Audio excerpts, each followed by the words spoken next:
Some of the greatest and most convincing testimonies to the truth of the prophethood of Muhammad sallallahu alaihi wasallam are the numerous occasions upon which he correctly foretold future events. This could only come from someone that had access granted to him by God, the All-Knowing, to the unseen realm of the future. And that is why the great 12th century scholar Al-Qadi Iyad said that this particular genre of ahadith, of prophetic statements, are a bottomless ocean and an endless stream. He says because they undeniably establish his prophethood simply through their plethora.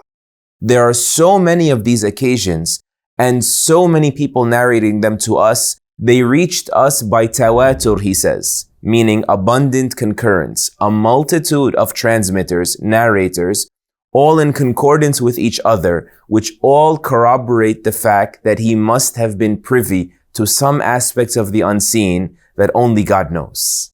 And so in this episode, and in a few episodes following it, we wish to take a dive into this ocean and explore some of its wonders.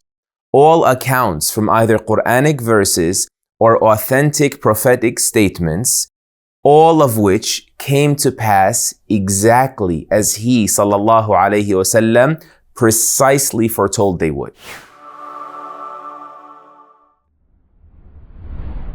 The first example we'll begin with is a Quranic prophecy.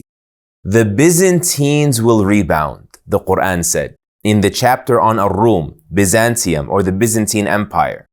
Consider this to begin with, that in a place of seemingly endless deserts, that are largely isolated and also unaffected by the power struggles of the superpowers of the world, the Qur'an boldly foretells about very specific events that will occur between the Persian Empire and the Roman Empire in a few short years.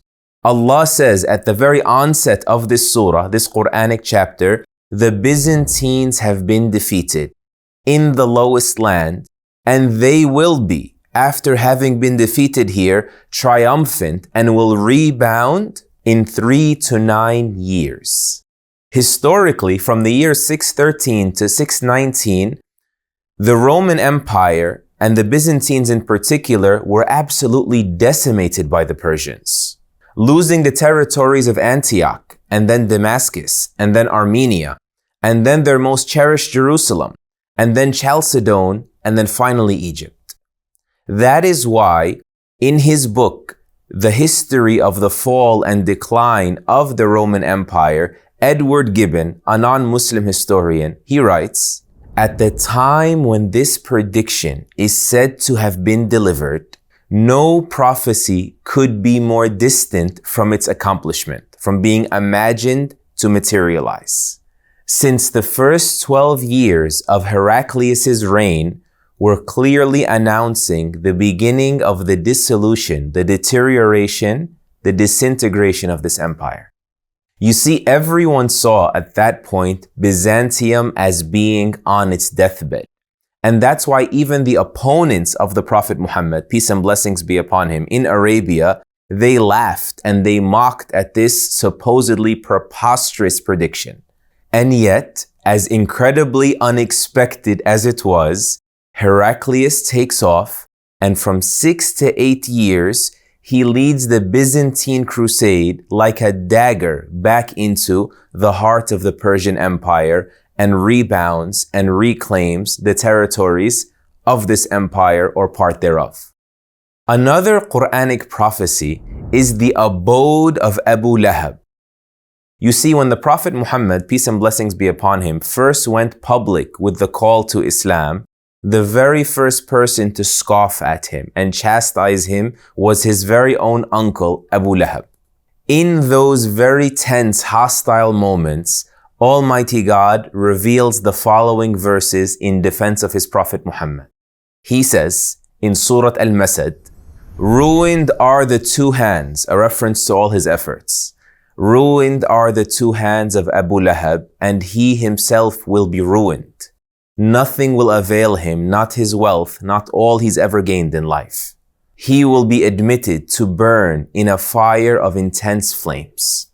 And so the Qur'an was saying that Abu Lahab was doomed to the hellfire 9 years before he actually died. What's astonishing is that for those next 9 years, despite Abu Lahab hearing these verses be recited, he never took it as an opportunity to discredit Muhammad's message.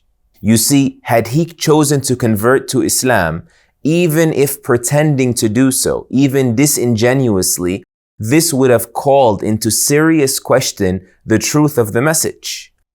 Believers go to paradise. I say I'm a believer. Your Qur'an says I'm going to the fire. But did he do that? Of course he didn't, because the Almighty, who revealed these words, knew that he would forever be too proud and too prideful to do just that.